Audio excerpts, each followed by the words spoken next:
Just another EPS student being awesome. They're still so awesome. Hi, everyone. My name's Amelie. I am in my second year of studying science at UBC, and I'm here to talk to you a little bit about the university experience. So myself and a lot of other people in my graduating class were always so concerned that we weren't really going to get into a school. I know many people who applied to multiple universities. I wish I knew to chill it out a bit. You will get into a school. Don't worry too much. You definitely don't really need to apply to 10 schools or anything. Another thing, I wish I had applied for more scholarships. They definitely do help in terms of paying tuition, especially if you are paying it on your own or you don't have your parents covering it. And there's a committee at Elgin dedicated to that. So definitely take advantage of that and do some research on your own and just do your best to start early. Do the applications and just apply to as many as you can, even if they might not apply to you at that moment. Say if it's a teacher one, if you've ever considered becoming a teacher, apply for it, because I didn't do that one and now I'm thinking that might be something that I do. So if it can relate to you in any way, just apply for it, do what you can. And then another thing, I wish I had had a better idea of the amount of effort that university is. That's not something that would have scared me away per se, but definitely would help to be prepared with the amount of work that you're going to have to put in. There definitely is that, first of all, grade drop that you can expect when you go from high school to university. So that is definitely because of the workload. There's a lot more self-guided learning that you have to do. You have to have the self-discipline to tell yourself, okay, I need to study, I need to review, because your professors, they're not going to be on you like your high school teachers are to, do your homework, show up to class, do this quiz. You could miss everything and not do a single thing in your classes. And especially a lot of them, the grade drop thing can be due to the grading scheme of the classes. There's a lot more emphasis put on tests, a 50% final, 30% midterms. So you definitely need to be able to study and look at more practice questions, do the extra work that your professors aren't going to tell you that is mandatory. And that's sort of what you need to be able to do well. Yeah, just take more responsibility for your own learning. A big thing of this is learning to study. I know I've heard this from a lot of people before I went to university, and I definitely experienced it. The amount of content that is in courses that you will be required to know and tested on is far more than anything you experience in high school. And not to mention the semesters or terms are shorter. So September to the beginning of December, that's a full course, and it's more content than any of the courses that you will be in high school. Usually depends on the course. The habits from high school were ineffective. I wasn't really someone who studied a bunch in high school because the practice and then tests weren't as difficult. There wasn't as much content to remember. What I would recommend for someone who is going into their first year of university, first semester, take a lighter course load if you can. Of course, I know here at UBC, if you're in engineering, I believe you have to take 5 courses. But if you can, maybe take 3 or 4. It'll definitely help you with getting used to what's going to be expected of you in terms of work and how many hours you have to put in per week to get the grades that you want. So yeah, take a lighter course load if you can, just to ease yourself into it, not feel too much stress. I took 4 courses when I started university, and I ended up dropping one before the end of the semester because it was too much. So my first semester, I took I completed 3 courses. And then last semester, I took 6. Bad idea. So take a lighter course load, and then from that, figure out what you can expect from yourself. Another tip, start early. And that is studying in your classes. It's not like high school where the first week or so is, getting used to the class, doing some review. Most of your classes will start teaching something on the first day.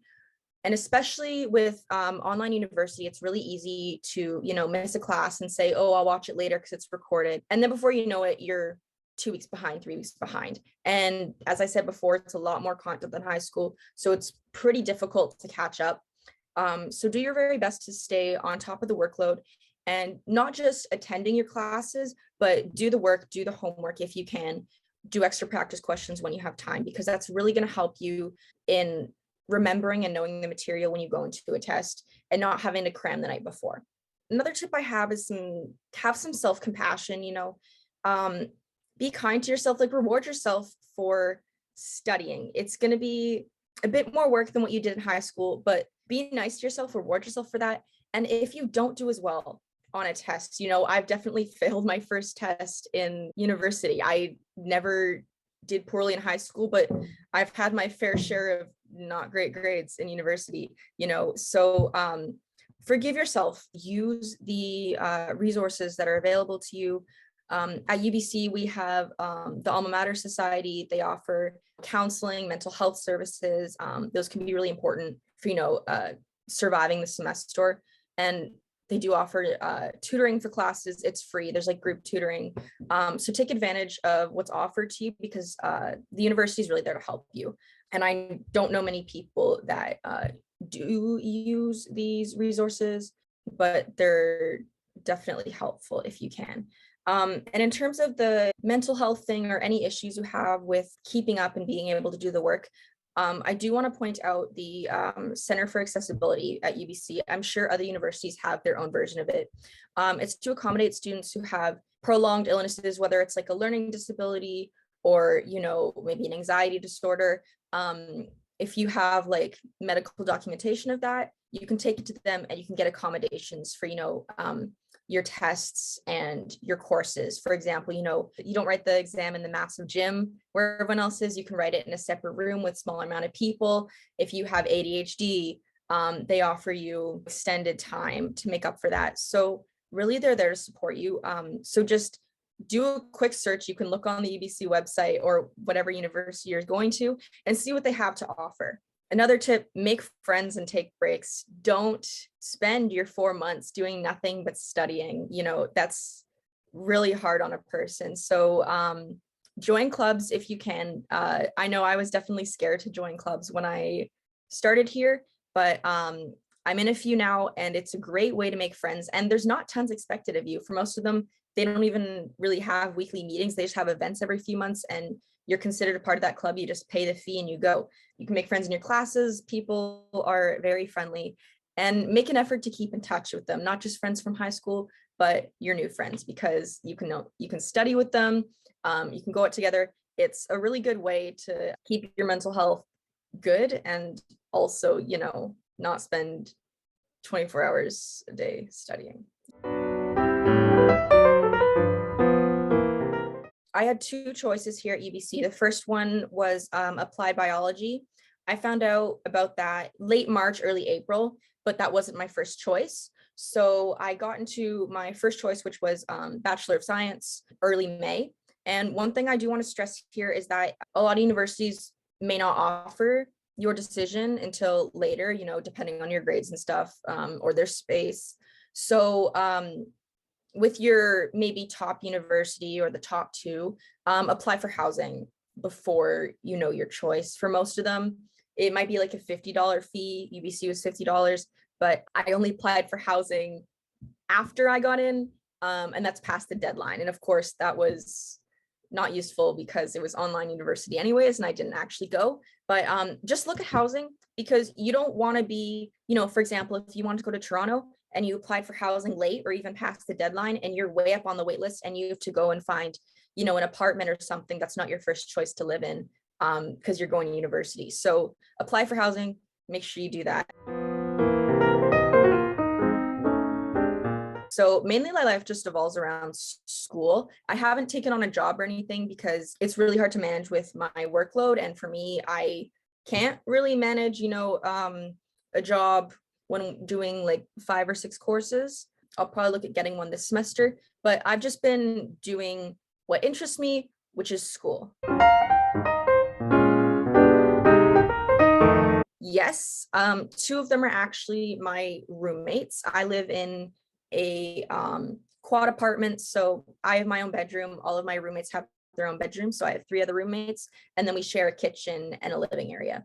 So I'm definitely in contact with many of my friends from high school. Even if they don't go here, we still talk.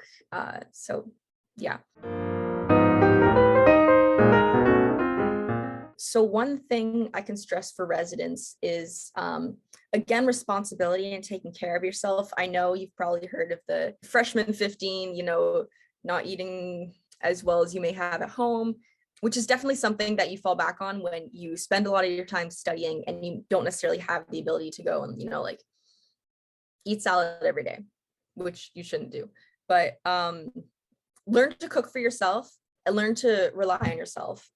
If you are in a residence where you're going to be planning your own meals, or at least responsible for part of your nutrition, take care of yourself. Do what you can. And then another thing is, if you have roommates, communication is really important. Definitely there's some confusion sometimes with whose turn is it to empty the dishwasher, buy the soap, the toilet paper, sharing costs. So if you can figure out how to talk to your roommates in a way that is, kind, but also like, hey, I need you to do this. That's really important. Don't be scared too, because, you're living together, but you do have residence advisors. If there's problems that you can't figure out on your own, there is usually a residence advisor like on your floor, or who's responsible for your unit. So they will come in, do a little introduction, inform you of like the rules and stuff, make use of them if you have problems that you can't resolve on your own. Some common problems in residence, there's a few parties, depending on what residence you're in, whether it's like, people with single rooms, or where mine is, there's a lot of shared rooms, living rooms, people have parties, someone over there with a window has been having a disco light on for the past month, so it's kind of hard to sleep. But there's always someone to talk to about these things. If you have a real issue, you can go to your housing residence advisor, bring it up with them. One piece of advice to the high school me would just be to chill out a bit. I was always really worried about going into university and thought it was like huge deal. It's a big step, but it's definitely not as large a step as I thought it was. You definitely get used to the workload. It's not a massive change. Not everything in your life changes. There's still some constants. You're still yourself. Don't worry too much. Like, this entire thing is a learning experience. I know people who have changed programs, changed faculties. There's always a way around things. Don't worry too much if you make a little mistake here or there. There's always coming back for it. So just don't worry. Look into what you're doing. Be prepared for sure, but don't overthink things. You'll be okay. Just another EPS student. So awesome. They're still awesome.